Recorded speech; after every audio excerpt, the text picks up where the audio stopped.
of the people. All right. Right? I mean, this would be I'm here on campus.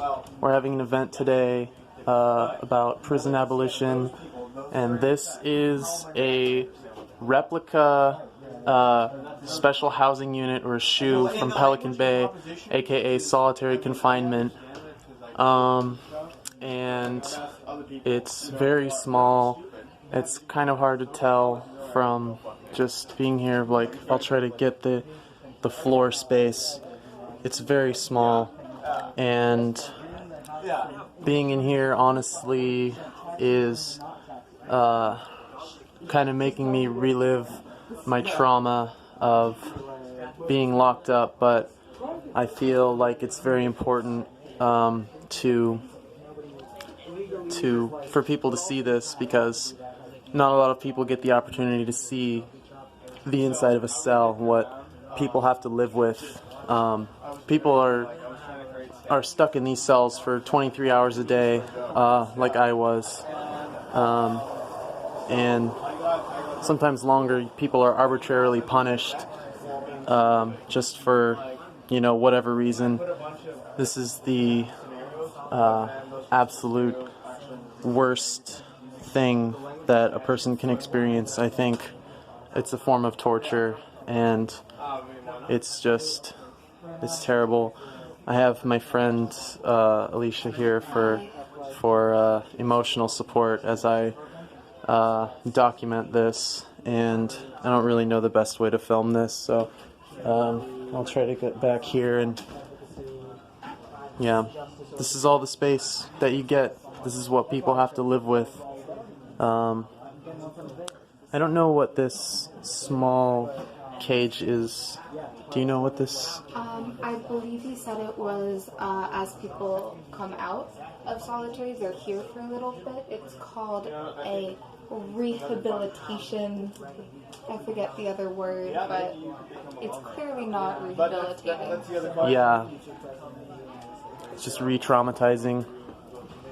The reason why there are 2 bunks in there, even though this is solitary confinement, is that prisons are overcrowded, so they're even putting 2 people into what's called solitary confinement, because we're overcrowding prisons with over-incarceration. Yeah, so people are getting even less space and being forced to share. Like, I imagine you couldn't even have 2 people hang out in this common space right here, I guess. Like, one person would have to always be in a bunk while the other person uses the space. And this is a replica of the visitation system, and it's not like how you see it in Orange is the New Black or like shows like that. There's every visit everywhere is no contact. People aren't allowed to have human contact, and you have to speak through a phone because they don't even put holes in the glass anymore. And I've heard that they're even moving away from this. They don't want people to even see each other in person, and they're using video calling technology to isolate people even further and alienate them from their loved ones. So it's really tragic, this whole situation and what our system does to people. The hours that people get outside of this cell are apparently in a room like this. This is what yard time is. So the Title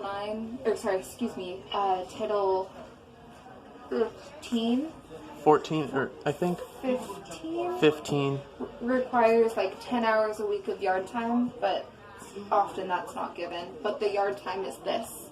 Yep. It's not a yard, it's a concrete room. And it looks very similar to what I had to deal with when I was in jail. It looks honestly a lot smaller than what I had in a county jail, and I can't tell if these folks have access to even see the sky, but I could at least see the sky, through barbed wire while I was in jail. Earlier, there's a speaker in here, I think, and they were playing sounds of what it sounds like to be incarcerated, and that was actually like really traumatizing for me. I had to stay away from this trailer because it sounded exactly like what it was like when I was locked up, and I kind of just had to avoid that for a while. But I felt like it was important to document this. People are living like this every day for years and years, and not enough people are talking about it. So go talk about it some more.